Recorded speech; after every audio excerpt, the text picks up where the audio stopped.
আমাকে অনেকভাবে বলছে যে এখন দেশের যেহেতু এটা পরিবর্তন হয়েছে, জাকিরের প্রোগ্রামটা বন্ধ করে বা জাকিরকে প্রোগ্রাম করতে নিষেধ করে। পরে আমি বললাম যে দেখেন, এই ধরনের সিমটমের কারণে বিএনপি অনেকদিন পস্তাইতে, আপনারা যারা জামাতপন্থী বা এই ধরনের ঘরানা, আপনাদের আচরণে আমার বিএনপি কোনোভাবে প্রশ্নবিদ্ধ হবে, এটা আমার সেন্সে লাগছে, বাট আমি এটা করতে দিব। পরে বললো যে ভাই কেমন আসলাম, এক ধরনের আশা নিয়ে বললেন আরেক কথা।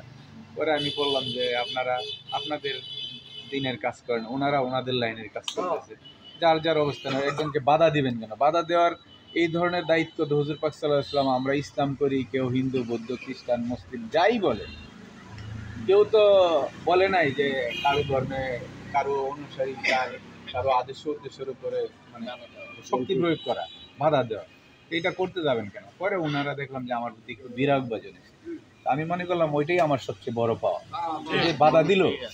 একটা কথা আছে না যে নিন্দার কাঁটা যদি না লাগিল গায়ে, প্রেমের কি সার্থকতা বলে।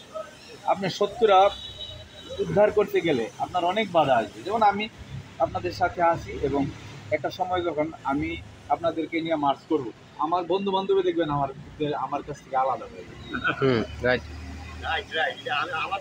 আলাদা হয়ে যাবে কি, তুমি আবার পাগল ফকির নিয়ে কি শুরু করলে? ভুলে কারা আছে এই এই গহ্বরে, যখন গহীনে কেউ না যাবে জানতেই পারবে না।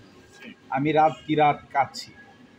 আমি একসময় বলতাম জাকির তুমি এগুলা কি করো, পরে দেখলাম যে সত্য কোথায়।